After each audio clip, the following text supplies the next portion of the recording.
These are 4 new IEMs from 64 Audio. They're 4 different driver configurations, 4 different sound signatures, and 4 different prices. But as you might see, they all come in exactly the same shell, which gave me a pretty interesting and unique opportunity to listen to them and compare them without knowing which one was in my ear.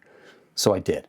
Hey folks, I'm Mark Ryan. This is Super Review, and today we're taking a look at the 64 Audio Aspire series, which is a new series in 64 Audio's lineup. Usually they have like their custom in-ear monitors targeted at professional customers, and then they've got the universal IEMs targeted at audiophiles like us. Well, the Aspire series are a universal set of IEMs that are targeted at the professional customers. I think they're trying to bring the price down on these things because these are the most affordable 64 Audio IEMs that you can buy, which is not to say that they're especially cheap. They still range from between $350 to $800 depending on which IEM you go for. But like I said, I was trying to compare them without knowing which one was in my ear. I didn't want to come up here and just tell you the most expensive one is the best one. So, well, there you go. I wanted to have an opinion of these IEMs that wasn't informed by price. And because they all come in the exact same shape, I was actually able to just sit down and listen to them, compare them across a few tracks, just picking them up, plugging them in my ears without looking at them, and really being able to listen to them blind. And so that's what I have done for this review. Before we get into, I guess, the results of that, a quick shout out to 64 Audio for sending the Aspire series in for review. If you want to check out any of these IEMs, I will have them linked in the description down below. But with that said, I'll give you a quick overview of what these IEMs are, and then we'll talk about what you get inside the box, the build quality, fit and comfort, all that stuff. And then of course, we're gonna get into the different sound signatures that you get on these IEMs, my blind listening comparisons, and of course, I'll give you a score on each of these at the end. So with that said, okay, here's the overview of these IEMs. This is the Aspire 1. This is the more entry-level IEM. The price is $350, and it is a single dynamic driver IEM. Down here is the Aspire 2, which is, as you can probably guess, a 2-driver IEM. It's got 1 dynamic driver plus a balanced armature. The price on this one is $500 US. And then over here, we've got the Aspire 3. Can you guess how many drivers it's got? That's right, it's got 3 drivers. It's got a dynamic driver, 2 balanced armatures, and the price on this one, I believe, is, let me double check, $650 US. And then finally down here, we've got the Aspire 4, which is 1 dynamic driver, 3 balanced armatures, you guessed that. And the price on this one is $800. So this is the most expensive of the bunch. Basically, as you spend more, you get more drivers, and the sound signature does change. Again, we'll review those in a little bit together, but that's basically the overview. Here's what you get inside the box. And the boxes are basically the same for all of them, although I think the colors change and some of the text on the outside, exactly which technologies they're using varies by IEM, but basically this is what you get. You get that package, you get a handy little carry case, and this is, I think, a nicely sized carry case. You could actually put this in a pocket if you wanted to, although it's maybe a little bit thick. Let me unzip it just to show you. It's nicely padded on the inside. And, well, here's what you get inside of that. You get a 64 Audio sticker. Can I interest you in a 64 Audio sticker? I think it's kind of cool, actually. I keep saying this, actually. I think more companies need to include stickers for just, like, kind of fanfare. It's kind of funny that a premium company, like, it feels like the sort of thing Moondrop should be doing, but it's cool to see 64 Audio doing it. Apart from that, you do get a shirt clip, which I've never really used these things, but some people swear by shirt clips for their cables. So there you go. You get a little cleaning tool so you can brush off stuff we're not going to talk about. You can pick out the other stuff that we're definitely not going to talk about. And then you have a 3.5 mil to 6.35 mil adapter if you need to plug this thing into bigger stereo equipment or something like that. Again, these are kind of targeted at professionals. Apart from that, okay, we'll talk about the build on the IEMs in a little bit, but real quickly, just to highlight, I believe you get the same selection of ear tips with each IEM. And it's kind of interesting the way that they're packaged. They're packaged in these little baggies separated by small, medium, and large sizes. There's basically 3 different sets of ear tips in here. There is, and I guess I should probably just pull them out of the bag for you instead of trying to tell you about what they are without the bag, or with the bag. So basically there's 2 different styles of silicone ear tips. This is kind of a traditional one I've seen on some other 64 Audio stuff. Very wide bore, very short in terms of the ear tip. And then over here, you've got a new style. I don't think I've seen this one before. It's actually kind of interesting. And I don't know how much you can see it on camera here, but it has kind of like a grooved pattern on it. Like it's a very gummy, very soft feeling silicone ear tip. And it's good for fit stability because of that gumminess, but the walls are also pretty thin. So I don't know if you, for any reason, plug these things in your ears and you're not getting a good bass response, it's possible that these really soft outer walls on both of these tips, to be honest, might be a little bit collapsed and you might not have a great seal. So play around with those. Personally, I found these to be my favorite tip of the bunch though. These ones did work out pretty well for me. But the other ear tip that you get is actually a foam ear tip, and it does seem to have some sort of I don't know what you call this, like a foam guard, a wax guard of sorts built into it. But I'm personally not a big fan of foam ear tips, so I didn't use this. But of course, you make up your own mind about that. But that will bring us to talking about the build quality on the IEMs themselves. I'll just pull in one of them for an example. They're all built exactly the same apart from the colors. So if you want the black one, you're gonna have to go for the $800 Aspire 4. If you want the red one, well, that only comes on the Aspire 3. The gray one only comes on the Aspire 2. And if you want the white, that is on the Aspire 1. So the color kind of comes with the IEM that you buy, and the cable and the build quality on the IEM is basically the same no matter how much you spend. So let's start talking about this cable, and I don't like this cable. Man, this is one of the most tangly cables I've ever used, and for that reason, I'm not a big fan of it. There's actually a couple other reasons I'm not a big fan of it, but I mean, I guess I like that it's so thin and lightweight, and maybe in professional scenarios where you're trying to like route this through clothing and kind of hide it, it's probably going to be beneficial that it's not like a thick, beefy audiophile cable. So that much, I guess, is nice. But here's what I'm going to say. Again, it tangles up a lot, which is partly, I don't actually think it's so much the lower half as it is the upper half, where these bits are just so thin and tangly. And then the Y-split it's basically that. It's a little bit of shrink wrap around here. And then your chin slider is also, it's like a bit of shrink wrap that hasn't been heated up. Kind of reminds me of exactly the Sennheiser IE200 cable, which was also not the best of cables. Now, what I will say in their defense is that this is actually a functional chin slider, whereas a lot of cables have really nice fancy looking chin sliders that don't stay in place. At least this one stays in place, I guess, if I'm stretching for things to benefit. And then you've, of course, got your preformed ear hooks up top, which are a little bit on the long side, a little bit on the stiff side, but you can reshape these things with a hairdryer and make it a little bit better fitted. The other thing that's interesting about these is that while a lot of IEMs, especially including 64 audio IEMs, will terminate into a 2-pin cable, these actually terminate into an IPX cable, which I believe 64 audio also uses on their universal IEMs, or sorry, not their universals, or customs, which are also targeted at professionals. Yeah, I'm not super well versed on this particular connector. I did talk a little bit about this with some other connectors in a video I did recently about IEM cable connectors. And Philip from 64 Audio, he mentioned that these connectors are actually, I believe, water resistant. So that's probably good if you're on stage performance, right? And you're sweating a lot on these things. You don't want to be accidentally shorting your IEM. So there's a benefit there with these. But yeah, I'm personally not a big fan of this connector for mostly one big reason. It's just not that common. So if you're looking to replace it, and again, I don't like this cable that much, so I kind of want to replace it. I don't have any spare IPX connector cables to throw in this thing and replace it with. So that's a bit of a bummer. The other thing is that it does rotate, which on the plus side, it is like a stiff rotation. It doesn't rotate freely, which is good. But usually I like the 2-pin. It holds it a little bit more stable. But that's probably way too much talking about this cable. So let's talk about the earpieces, which are nice and small and made of plastic and very universal. And to be honest, even on the $350 version of this IEM, which is this one, again, they're all the same. But even here, it feels like not the best build quality for the money, for sure. And then when you get up to the $800 version of it, it definitely does not feel like you're really getting your money's worth in terms of the build quality of this IEM. One thing that is, though, I think I think just generally true of the professional market. A lot of the times when you buy professional gear, you end up paying more, not necessarily because it's better, but because you're kind of buying into a support network. And 64 Audio is actually pretty good with customer support. I've had a number of people I know, friends of mine, that have bought 64 Audio IEMs, and whenever they've had issues, they've had really good service in terms of getting repairs on it. So I guess in some sense, while you might not be paying for, premium materials here, ostensibly you are buying into a nice support network, a nice professional support network. So that much is good. But for the rest of us, let me just real quickly measure the nozzle, because I know all you nozzle people will be interested. And it is, about 5.6 millimeters, 5.7 millimeters.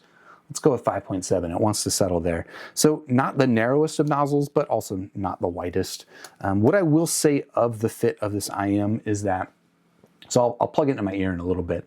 This is, as a universal shape, it is nice and small, which is good. It's also very rounded. You can see there's no sharp edges. It's going to fit comfortably. But fit stability is mostly going to be driven, actually almost entirely going to be driven by the fit, the quality of the seal that you get with the ear tip in your ear canal. The rest of the IEM basically just doesn't interact with the folds of your ear, so the fit stability is going to be a little bit weak. And also, I guess before I throw this in my ear, just to highlight this bulge kind of ahead of the nozzle of the IEM, I found prevents it from fitting especially deep in my ear. While this nozzle does look a little bit on the long side, it did not actually fit very deep in my ear. And I guess that is enough talking about what it fits like, and I'll actually show you what it fits like. So this is with that gray ear tip I was telling you about, which I found to be the one that just gives me the best level of grip. And again, all of that fit stability is going to come down to how well that ear tip grips with your ear canal. And generally I found the fit stability in this thing to be okay. I would prefer to have a little bit more interaction with the folds of my ear. And again, also just where that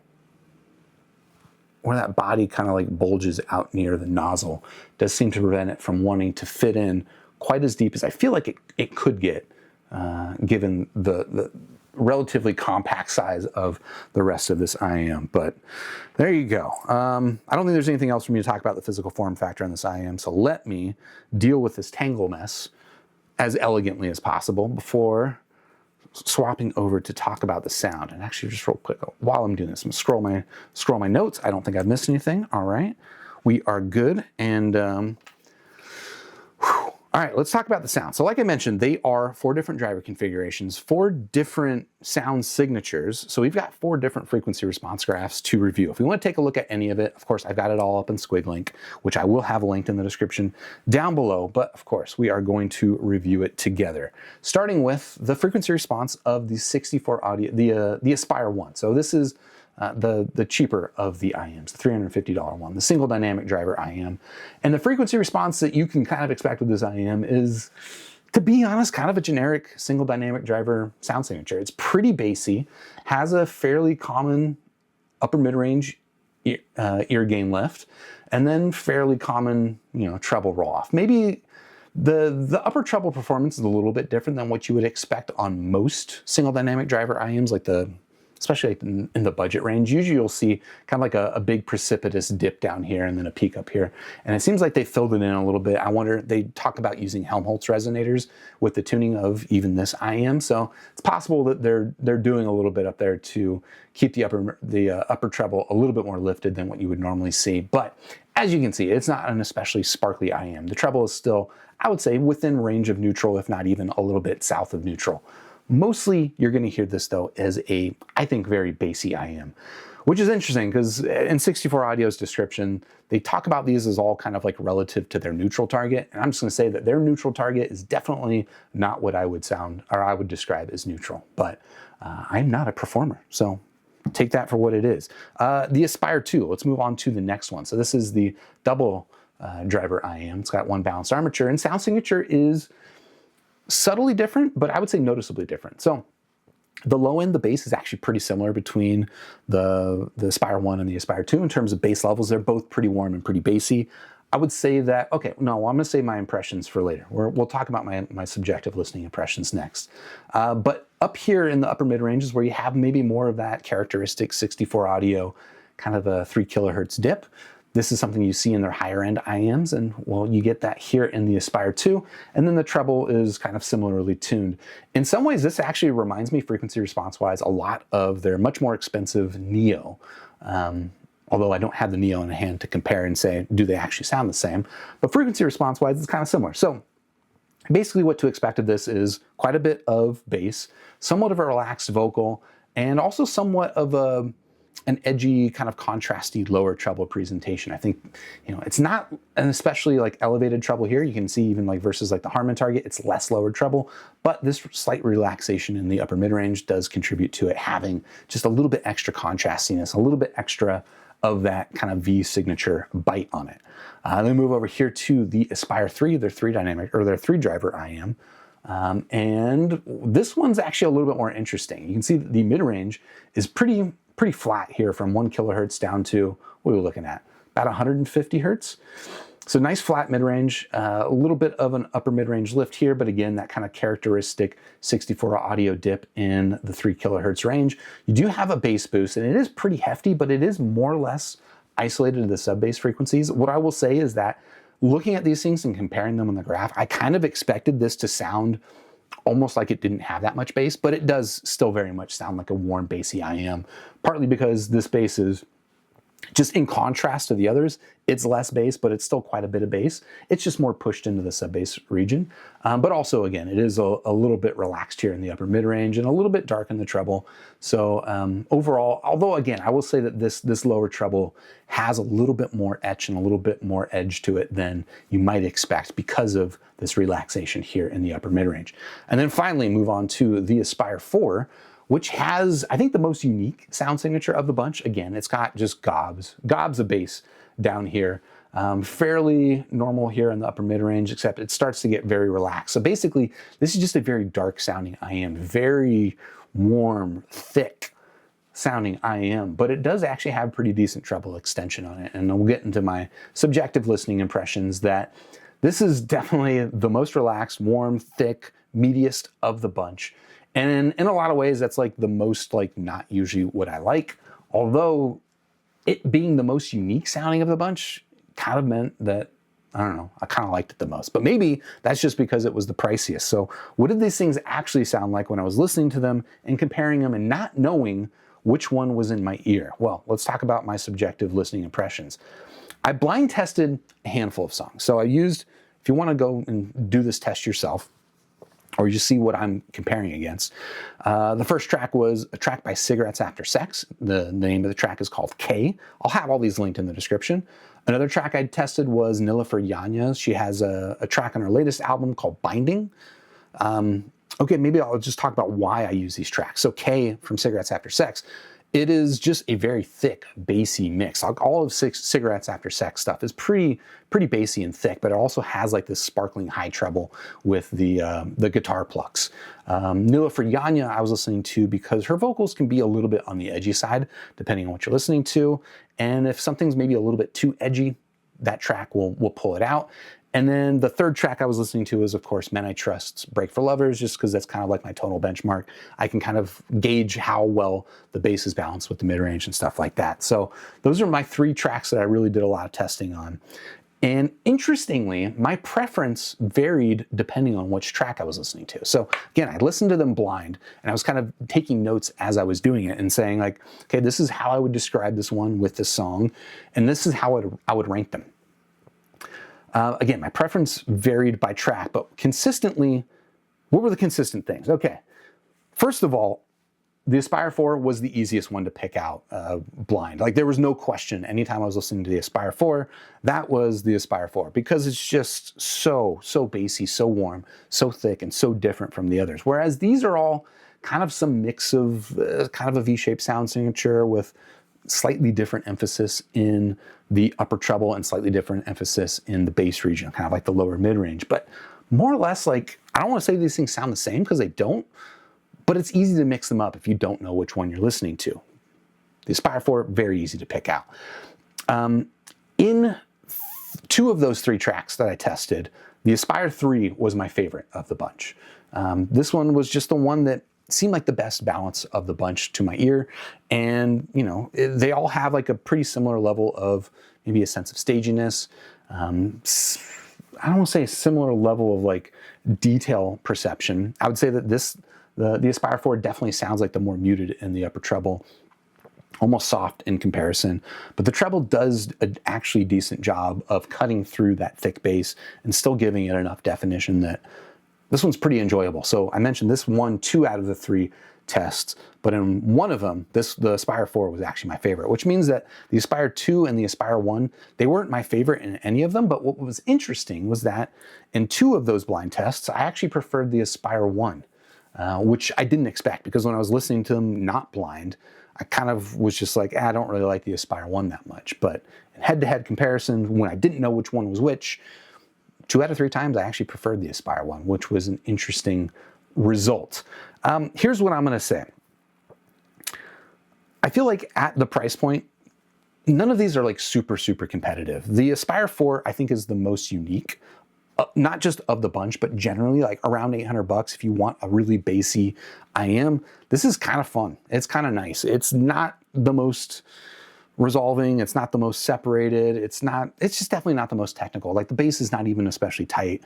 I would say the best bass of the bunch, frankly, is probably the Aspire 3. But none of these are like really stand out in any particular way. But this was probably like the most unique of the bunch. And then this would be, if I was just looking for an all-arounder, the Aspire 3 would probably be my favorite. But these two, they're not bad. They're definitely not bad. But at $350 and $500 each, I can't really think of a super compelling reason to go after these, again, from kind of like an audiophile's perspective. So I guess, I don't know, I guess I'll give them a rank. I'll give them scores. And I don't really have the right way to do this. I'm going to start with the Aspire 1 and 2. They're going to get the same score.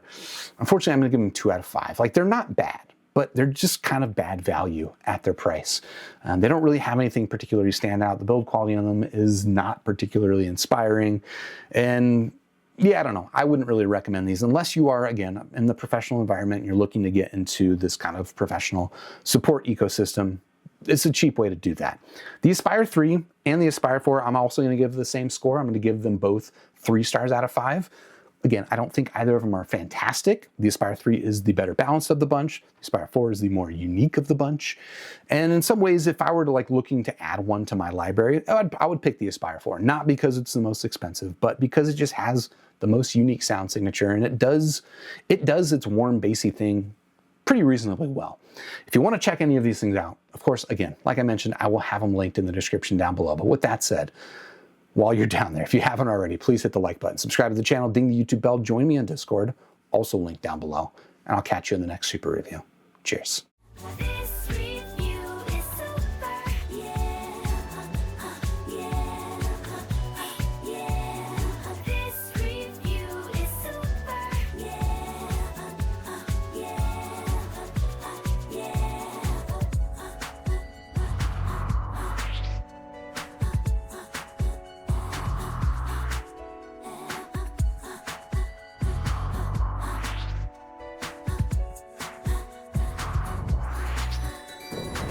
Join with the force of reviews. We now have the tools to brave the misleading world of audio fools. Hey, this review is super, and so are you.